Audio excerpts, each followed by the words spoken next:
Vous écoutez l'Audioguide. L'Audioguide à la découverte des métiers de l'image. Un podcast réalisé par les étudiants du Master Digital Média Cinéma de l'Université Paris 1 Panthéon-Sorbonne. Cette discussion vous est présentée par Emma Dumont qui reçoit Anaïs Dagoré, directrice littéraire chez Studio TF1.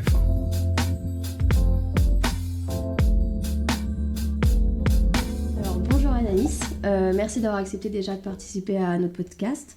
Donc, tu es une ancienne du Master DMC, tu étais notamment à la promo 2016 et que tu es actuellement directrice littéraire chez Newen Studio, une filiale du groupe TF1. Et aujourd'hui, du coup, tu as accepté de nous présenter un peu ton métier.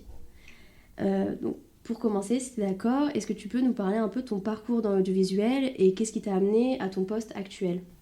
Mais déjà, bonjour. Oui, je m'appelle Anaïs, j'ai 30 ans. Ce qui m'a amenée à mon poste actuel, et c'est avec plaisir que je participe à ce podcast. Ce qui m'a amenée à mon poste actuel, en fait, j'ai toujours eu envie de faire un métier artistique.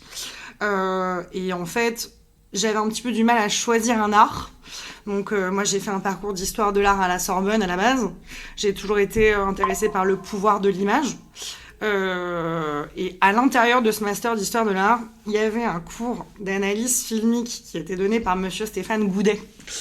Et en fait, on analysait littéralement 3 minutes d'un film, à savoir Le voleur de bicyclette, en un an d'année scolaire, et c'était passionnant. Donc c'est ce qui m'a amenée en 3e année à bifurquer, parce qu'il y avait une possibilité de bifurquer vers l'histoire du cinéma. J'ai vu qu'il y avait une possibilité de faire ce master en fait qui était dirigé par Stéphane entre autres. Et je trouvais que c'était une bonne alternative parce que ça donnait un aspect un peu plus concret et professionnalisant, ce qu'offre vraiment le master, tout en me permettant de rester dans ma logique d'études dans laquelle j'étais déjà. Quand j'ai commencé à me questionner sur mon désir de faire ce master, ça reste encore une fois un master professionnel. Moi, j'avais des études qui étaient quand même relativement théoriques. Et donc, j'ai juste été voir François Garçon, qui était l'ancien directeur de ce master, en lui disant concrètement qu'est-ce qu'il faut faire ? Et il m'a dit un stage dans la prod. Et du coup, j'ai un peu cherché et je me suis rendu compte qu'il y avait un producteur que je connaissais par ailleurs, qui travaillait chez Endemol à l'époque, qui bossait en fiction et qui cherchait une stagiaire pour bosser sur un unitaire en prod. Et du coup, j'ai fait ce stage juste avant d'intégrer le master. Donc j'ai fait mon master. Maintenant, il n'y a pas de cours de dramaturgie. Et donc, c'était un peu l'enjeu de comment est-ce que j'allais faire ensuite pour rebondir et me tourner vers cette typologie de métier. Du coup, j'ai fait un peu des ateliers d'écriture et j'ai commencé à essayer de trouver un poste, en fait, d'assistante littéraire. Donc, assistante prod et assistante dev, c'est ce que j'ai fait. Je l'ai fait à plusieurs endroits. Je l'ai fait chez CG Cinéma, qui, en fait, est un producteur qui s'appelle Charles Gilibert.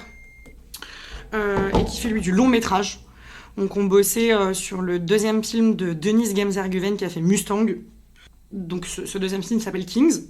Il raconte l'histoire des émeutes à Los Angeles pendant les années 90, juste après que Rodney King se soit fait assassiner par la police. Le premier producteur qui m'avait filé ce stage chez Endemol m'a appelé en me demandant ce que je faisais et il m'a dit moi je cherche une chargée de dev. Je viens d'arriver chez Newen, il avait quitté une autre boîte et il m'a proposé ce job de chargé de dev. Et en fait, de fil en aiguille, j'ai fait ce job pendant 4 ans, en bossant sur une série notamment. Et ensuite, il est parti. Il s'est posé la question de savoir ce que moi j'avais envie de faire, savoir aller avec lui ou rester chez Newen. Et en fait, je suis plutôt bien ici. Et il y avait un boulot de directrice littéraire qui était entre guillemets à prendre. Et voilà, et c'est l'évolution un peu logique des choses. Donc, et puis j'avais très envie de bosser sur une série en convention. Et donc voilà, c'est ce qui m'a amené du coup de fil en aiguille à avoir ce boulot-là. Est-ce que tu peux me dire à quoi ressemblent un peu tes missions, tes tâches principales, ou même à quoi ressemble une semaine type ? Ouais. Ou est-ce qu'il y en a même de semaines type ? En vrai, non. Mais si je peux répondre, mais en vrai, la semaine type, c'est assez...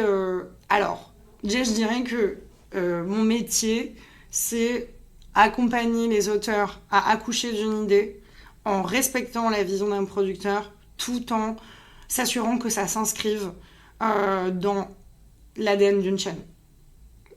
Donc déjà, je pense que je résumerais vraiment mon métier comme ça. Et du coup, sur les missions, c'était ça la question ? C'est ça un peu tes missions principales, on va dire. Mais je crois que tu m'as un peu répondu. C'est un peu, en fait, accompagner une idée pour en faire une histoire qui tienne la route sur 90 minutes. Mais du coup, il y a plusieurs typologies, en fait. Il y a plusieurs manières, plusieurs missions, en réalité. Il y a tout ce qu'on reçoit comme projet, qu'on doit lire et on doit faire des retours aux auteurs, etc. Ça constitue un temps quand même, parce que New End est une boîte qui prend le temps de répondre aux auteurs, et qu'en fait, ici, on lit tout. Il n'y a pas un projet qu'on ne lit pas.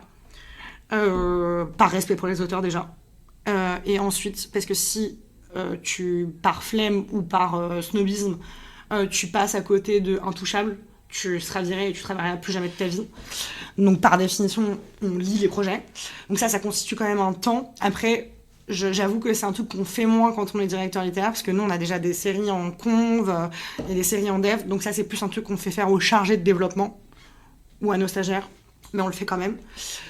Et en fait, la seconde partie, c'est en fait, du coup, tu travailles avec un producteur, grosso modo, même si ici, on mutualise. Et donc ce producteur, tu sais qu'il a une ligne éditoriale, je sais pas moi, qu'il adore faire des projets historiques ou qu'il a plus une appétence pour des projets de polar par exemple. Et donc du coup, en fait, lui il va te proposer des idées et vous allez réfléchir ensemble à ce qui est jouable de développer, comment, ce qui a du sens, etc. sur une idée. Par exemple, s'il te fait une proposition si ton producteur arrive le matin et qu'il te dit tiens, j'ai lu ça dans tel journal, qu'est-ce que t'en penses ? Il faut que tu puisses être capable aussi de proposer une typologie d'auteur qui serait capable d'écrire ça. Après, l'idée, c'est que du coup, tu vas appeler cet auteur ou son agent, lui demander si éventuellement il est dispo, et ça l'intéresserait de réfléchir sur la base de cette idée, de partir sur 5 pages pour voir si ça peut tenir la route. Et en fait, tu t'avances comme ça jusqu'à un stade où tu te sens assez confort sur l'idée que tu as développée, parce que c'est une histoire qui tient la route à peu près, et tu la proposes à un diffuseur, voire deux, si ça marchait pas du premier coup. Et ensuite, une fois que tu as un accord d'une chaîne, là, tu pars en développement, tu peux rajouter des auteurs s'il faut aller plus vite. Voilà, donc il y a toute cette partie-là, qui est, je dirais, juste vraiment l'idée du producteur. Et il y a le deuxième truc, qui est les séries en convention.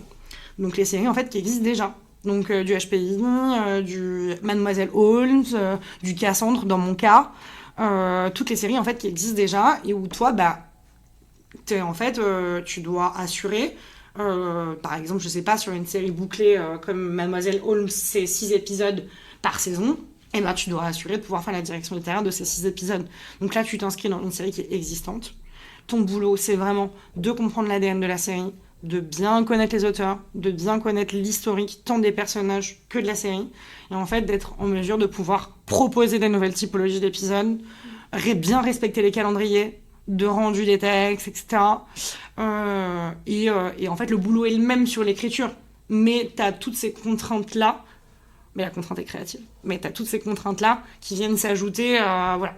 Et c'est pas la même dynamique, parce que là, il y a vraiment dans le premier cas, il y a plutôt une dynamique de créativité un peu libre. L'idée, c'est de développer des projets, on est sur de la mini-série événementielle, on trouve des idées, on les fait écrire par des auteurs, etc. Là, il y a vraiment donc ça, c'est tout ce qui est de l'ordre du développement. Dans l'autre cas, qui est la série en convention dont je viens de parler, il y a vraiment une obligation de rendu, quoi. C'est une manne pour la boîte, c'est New NC, comment dirais-je, le nombre de séries sur lesquelles il peut compter par année, de saisons, de trucs. Donc là, il y a une autre dynamique de réflexion. Ok. Et du coup, tu as notamment parlé de Cassandre, qui est série. Et nous, on a notamment dit en cours, par exemple, que quand on va voir un film, c'est pour l'histoire, et souvent pour la série, c'est pour les personnages. Comment on fait un peu pour maintenir cet intérêt, saison après saison, épisode après épisode, pour vraiment me dire le public va revenir pour voir ces personnages, du coup? Alors, la difficulté en plus sur Cassandre, la série sur laquelle je travaille moi, c'est qu'il y a du temps entre les épisodes, parce que du coup c'est du 90 minutes polar, ce qui existe assez peu. Généralement c'est du 52, et donc les épisodes sont diffusés dans la foulée, ce qui n'est pas notre cas. Donc du coup en plus on doit, effectivement comme tu disais très justement, essayer de créer un intérêt pour les personnages, et de créer une récurrence. Donc ça c'est un pan de l'écriture du scénario, on va avoir l'enquête bouclée, et on va avoir tout ce qui est de l'ordre des scènes de la récurrence. Et en fait, le truc c'est que ça doit pouvoir avoir un mois d'écart quand c'est diffusé. Enfin, peut-être pas, mais faut qu'on réussisse à faire exister des personnages avec des ellipses temporelles réelles. Donc ça, c'est un enjeu. Après, t'as une marque de fabrique en fait au départ qui est pensée par les scénaristes.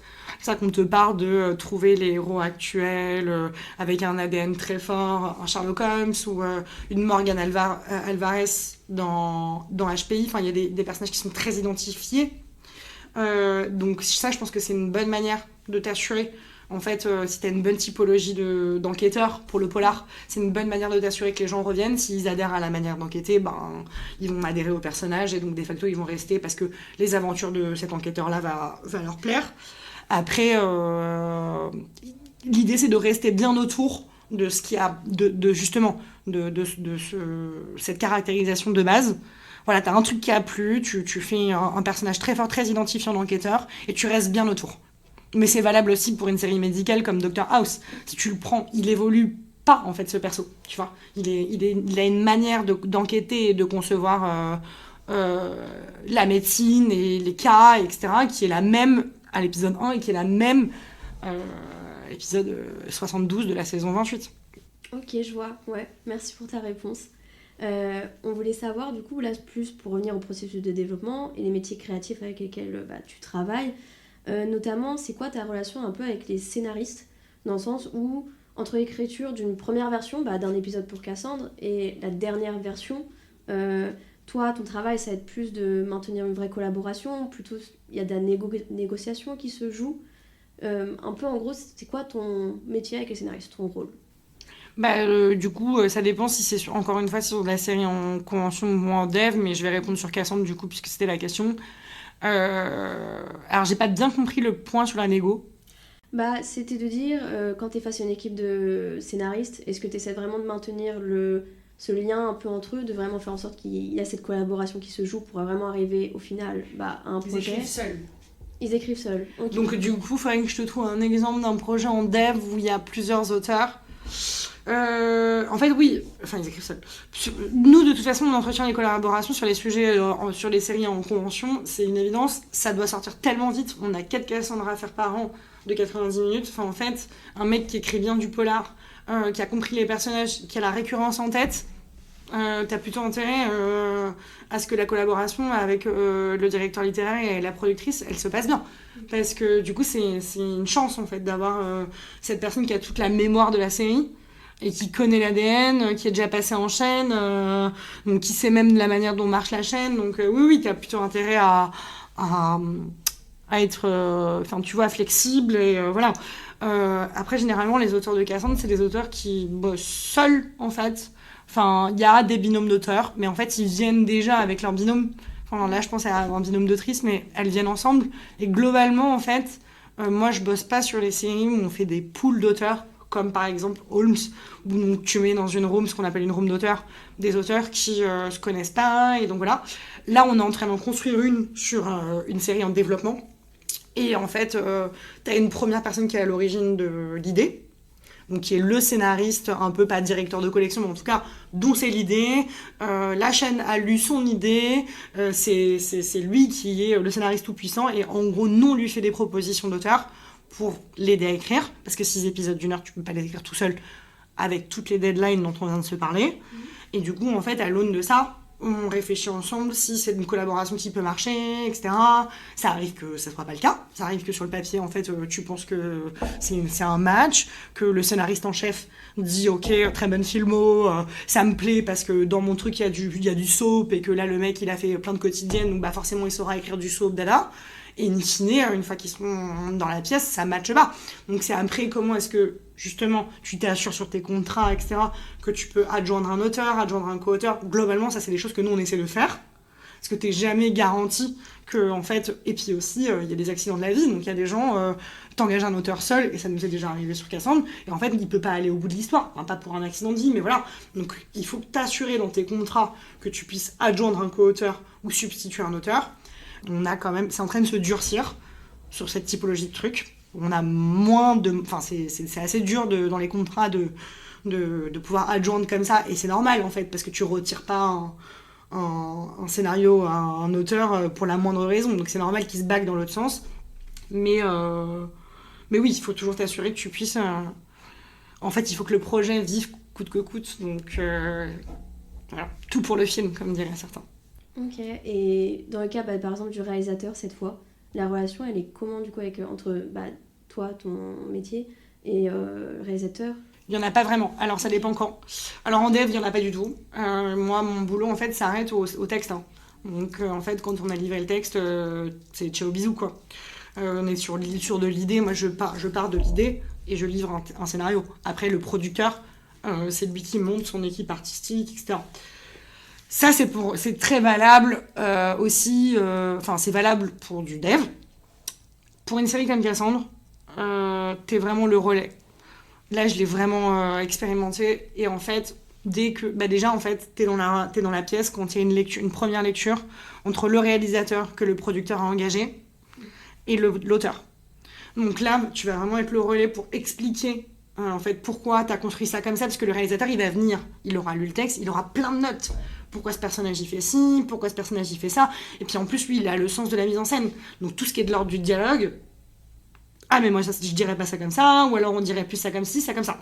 Donc l'idée, là, c'est que vraiment, tu fais comment dirais-je, pas le tampon, mais ouais, le médiateur entre la discussion où tu essaies de défendre.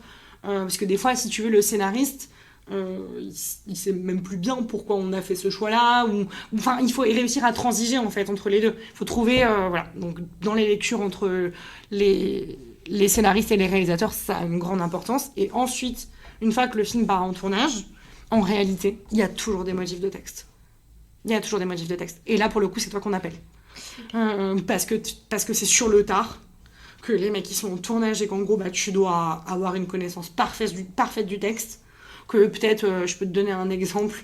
Il y a, dans une série pour laquelle j'ai bossé préalablement, le juridique n'était pas parvenu à clearer un terme qui apparaissait à plusieurs endroits dans le texte. Et en fait, ils l'ont su sur le tournage. Donc il fallait identifier sur le tournage. Donc le réalisateur m'a appelé en me disant est-ce qu'on peut identifier tous les endroits et qu'est-ce que tu peux proposer pour remplacer en fait dans le texte ce mot qui apparaît plein de fois. Et ça, t'as 1 heure pour le faire, quoi. C'est des scènes qui vont être tournées. Les comédiens, ils attendent que t'aies changé le texte. Donc Ah oui, la pression, quoi. Ouais, mais à la fois c'est plutôt excitant. Enfin, ça te donne un côté. Moi, j'adore. Est-ce que tu peux me parler un peu de ton équipe avec qui tu travailles surtout? Alors, là, en fait, la manière dont est constituée Newen et d'autres boîtes comme Gaumont, etc., c'est qu'en fait, tu as un pôle de directeurs littéraires. On est 4, 5. Et en fait, on travaille tous ensemble, sauf qu'on a ce qu'on appelle des priorités. Donc, on peut travailler avec n'importe quel type de producteur, sur n'importe quel type de projet. In fine, on a tous nos producteurs avec lesquels on bosse, parce qu'on a des lignes éditoriales avec lesquelles on a le plus d'affinité. Mais on a des priorités sur des séries en convention. C'est normal, c'est ce qui fait que la boîte avance. Donc moi, ma série en convention, c'est Cassandre. Et donc en fait, mon équipe pour bosser sur Cassandre, c'est simplement la productrice, Marie Dupuy-Langeac, et j'ai aussi une stagiaire, en gros. Mais j'ai personne d'autre avec lesquels je bosse sur cette série. Enfin, des auteurs, tu vois. Après, l'avantage, c'est que Marie, c'est une très bonne productrice, et elle connaît très bien, c'est pour ça que je te disais l'importance de bien garder les auteurs qui connaissent bien la série, etc. Ils vont faire un travail en fait en amont de présélection des auteurs. Et donc la garantie du risque, elle est comment la maîtriser pour répondre à la question. Avoir une productrice qui connaît bien sa série et qui engage des gens qui la connaissent également bien en fait. Okay. Et t'assurer d'avoir une bonne relation avec ton diffuseur aussi. Ce qui est le cas, on a une conseillère de programme qui est très cool. Donc on a beaucoup de chance. Et au-delà de l'aspect d'écriture, nous on se posait la question un peu pour l'aspect visuel d'un projet en développement. On parle que ce soit Bible ou moodboard. Est-ce que tu établis toi-même une sorte de première charte visuelle ou est-ce que tu laisses plutôt d'autres corps créatifs en proposer? Ou même, est-ce qu'il y a cet aspect visuel dans ton métier? Alors, ça dépend. En fait, pour répondre d'une manière très actuelle, on a un très bon graphiste ici. Donc chez Newen, et en fait du coup l'idée c'est qu'on l'appelle. Tu passes quand même un temps, hein. C'est-à-dire que tu parles en termes de ref, tu parles en termes de couleur, tu parles en termes de chaleur d'image, c'est quelqu'un qui travaille dans l'audiovisuel depuis des années, qui est graphiste dans l'audiovisuel, donc il a une très bonne connaissance du marché et tu vas par exemple, quand tu lui donnes une typologie de chaîne que tu as en tête à qui envoyer le projet, lui, il a une manière de concevoir le dossier, quoi. Il sait à peu près, si tu envoies un projet chez Arte ou chez Netflix, la manière dont mettre en scène le truc, mais tu passes du temps. C'est-à-dire que quand même, et puis tu fais un aller-retour avec lui, etc. Donc il y a quand même un espèce de... Tu drives un graphiste, je dirais, et ça c'est une chance, parce que je suis dans une boîte où j'ai le privilège d'avoir un graphiste qui est brillantissime. Préalablement, ça m'est déjà arrivé, oui bien sûr, de devoir faire des mots de bain. Pas en fait d'habiller un texte avec une page de garde que tu réfléchis, etc. Mais je dirais que c'est une question de moyens de la boîte, ça. Tu parlais tout à l'heure de l'éditorialisation. Ouais. Est-ce qu'il y a quelque chose qui change vraiment quand tu parles, enfin, avec une chaîne par rapport avec une plateforme? Parce qu'ils n'ont pas vraiment d'éditorialisation sur Netflix, par exemple. Qu'est-ce que tu veux dire? Ils n'ont pas de ligne éditoriale particulière. Ouais. Ils changent de cible très souvent, c'est sûr. C'est ça.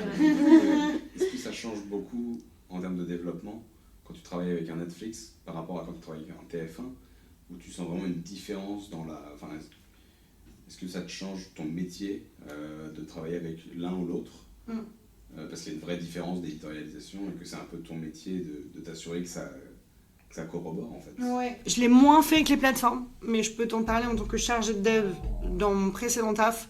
On bossait pour une série Apple, mais j'étais chargée de dev, donc j'étais pas lead, donc je l'ai moins fait, mais j'ai quand même vraiment pu constater la différence des échanges.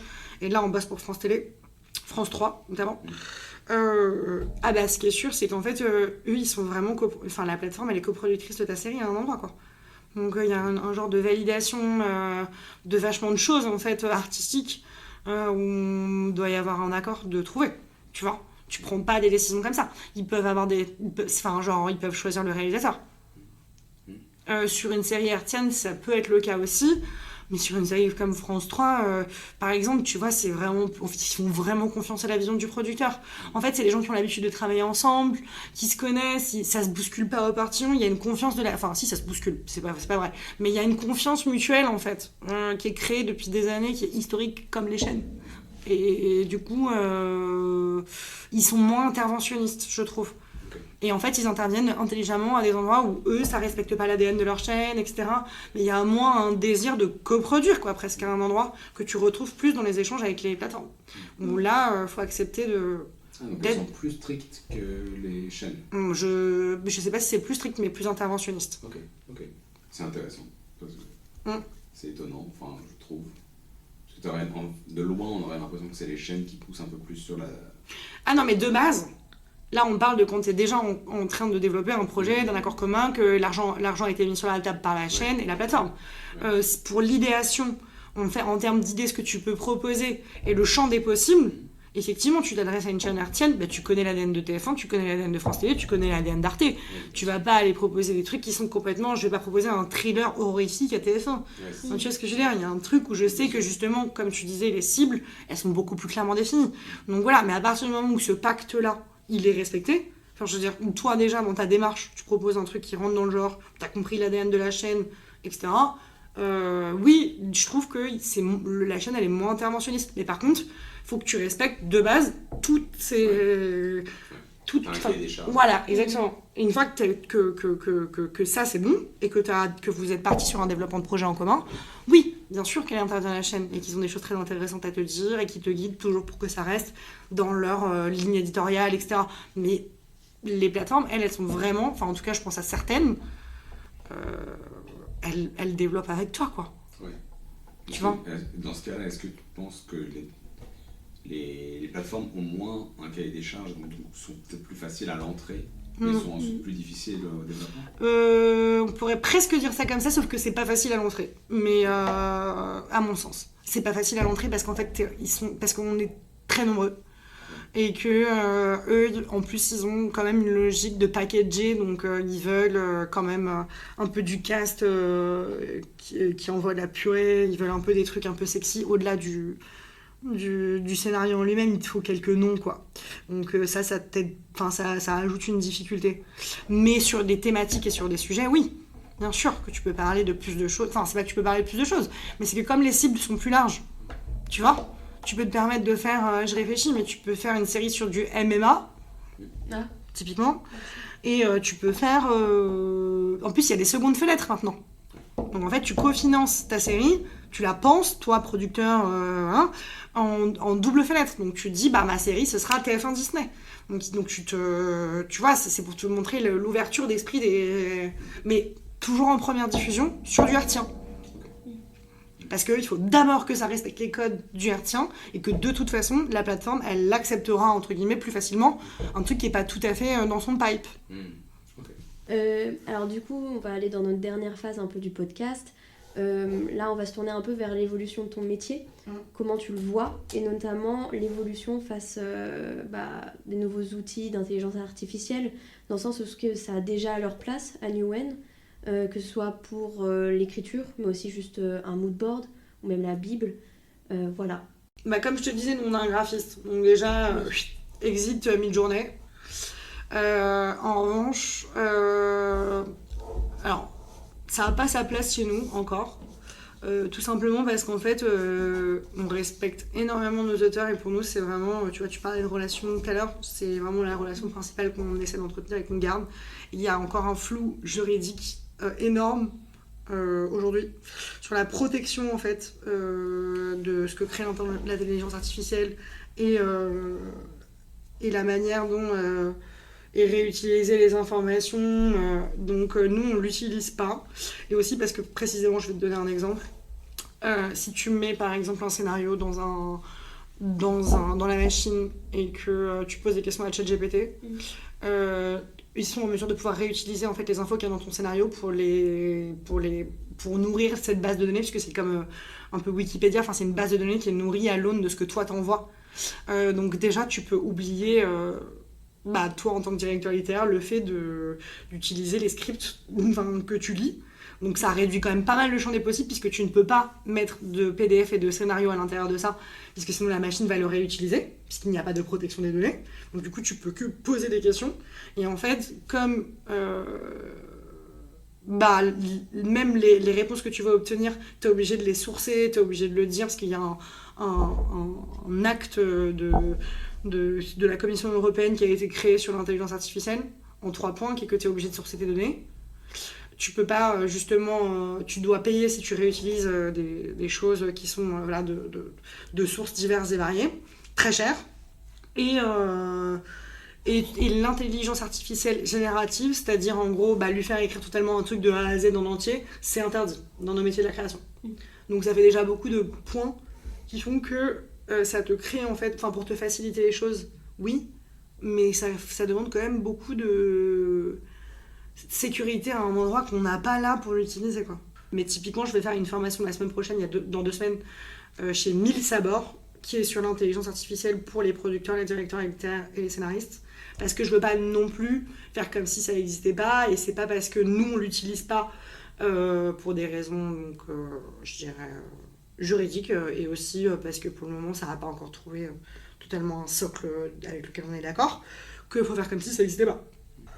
Et en gros c'est vraiment essayer de voir dans quelle mesure est-ce que c'est sur 2 jours, donc c'est assez court, avec un scénariste pour le coup, et c'est vraiment essayer de voir en fait comment est-ce que tu peux t'aider à synthétiser des idées, parce qu'en fait le boulot d'un directeur littéraire aussi c'est de pas épuiser son auteur avec par exemple résumer un scénario pour l'envoyer à une chaîne, ou pas forcément l'envoyer à une chaîne, mais tu dois pouvoir être capable de fournir tout un type de document annexe en fait autour de l'histoire et autour du film et de la série. Et après t'as des cas particuliers sur les textes avec lesquels toi tu viens, pour mettre à l'épreuve, tu vois, des questions que tu pourrais avoir sur des doutes, à des endroits que t'arrives pas forcément à identifier, et donc en fait mettre à l'intérieur de la machine pour vraiment mettre à l'exercice ce que tu auras appris préalablement et te confronter vraiment à l'aune d'un texte. Mais tu vois, typiquement, je peux donner aucun texte de ma boîte. Donc je vais être obligée de donner des trucs que moi j'ai écrits. Pour que comme ça, au moins, je sois sûre qu'il n'y ait pas de... Qu'en fait, si les informations sont reprises, et c'est d'ailleurs précisé dans le mail qui est envoyé par Mille Sabor, ne nous donnez pas des trucs... tu vois, pour les exercices, venez avec des textes dont vous êtes sûr que vous pouvez les utiliser, parce qu'on ne sait pas où on va donner. That's it. Donc je vais venir avec des trucs que moi j'ai écrits, comme ça je suis sûre que... Et dans le meilleur des cas, si un jour il y a une vraie protection des données, ouais. Tu penses que là, du coup, la relation avec avec l'IA, ça pourra changer, ou pour toi, ça reste vraiment, ça va être un outil, je l'utilise quand j'en ai besoin. Il y a des choses à socler pour rassurer les gens. Voilà. Et dans un bon équilibre, je pense que ça peut trouver sa place. Ok. Moi, je pense qu'on a un peu cette même vision aussi, nous-mêmes en cours, un peu de l'IA, on en parle aussi beaucoup, c'est le sujet de l'année. Okay. Et on pense un peu pareil sur ce coup-là, il y a encore un flou, c'est trop tôt presque pour parler de révolution, est-ce qu'il va en avoir une Mais en tout cas, je pense que tant qu'il y a encore... Enfin, tu vois, moi, je suis réticente, ne serait-ce que par cette histoire de flou juridique. Enfin, il y a un truc qu'on ne protège pas du tout les auteurs et les idées, là. Et ça va pas du tout. Enfin, c'est quand même... on peut pas foutre à la poubelle des années de collaboration et de... Tu vois, de... Donc, tant qu'il y aura un truc un peu insecure à un endroit, on n'ira pas. Ok, dernière question de ce podcast. Quel conseil tu donnerais à un ou une étudiante qui voudrait s'orienter vers le développement ? D'essayer de faire des petites fiches pour un diffuseur. En vrai, ça marche bien. Je dirais qu'il y a une formation au CEA qu'avait fait l'une de mes stagiaires avant, qui est juste de la lecture de scénario. Donc ça, à la limite, et qui, je pense, peut se faire financer par l'AFDAS, qui n'est pas une formation qui coûte... je veux dire, quand on n'a pas fait des études de dramaturgie et qu'on veut essayer via un stage, c'est plutôt vers ça que... Là, ma réponse s'oriente. Je dirais ensuite essayer de faire des fiches pour une chaîne ou pour un producteur même. Ça se fait aussi beaucoup. Il y a des boîtes de prod. Nous, on le fait pas. On paye pas de lecteurs. On est déjà nombreux et qu'on a des stagiaires. Mais il y a plein de boîtes qui payent des lecteurs. Moi, j'ai déjà fait des lectures pour d'autres dans cette même période au début. Et je pense que ça, c'est une bonne manière de... Si les retours sont bons, en plus, ça peut même déboucher sur un stage ou tu vois. Ok, merci pour tout, merci pour tes réponses et merci d'avoir accepté ce podcast. Voilà, c'est tout bon pour nous. T'as un mot de la fin à donner ? Il faut croire en ses rêves. C'est beau. Voilà, merci. Merci d'avoir écouté l'Audio Guide, le podcast à la découverte des métiers de l'image. Retrouvez tous les épisodes sur le site master-dmc.fr et sur les plateformes de streaming.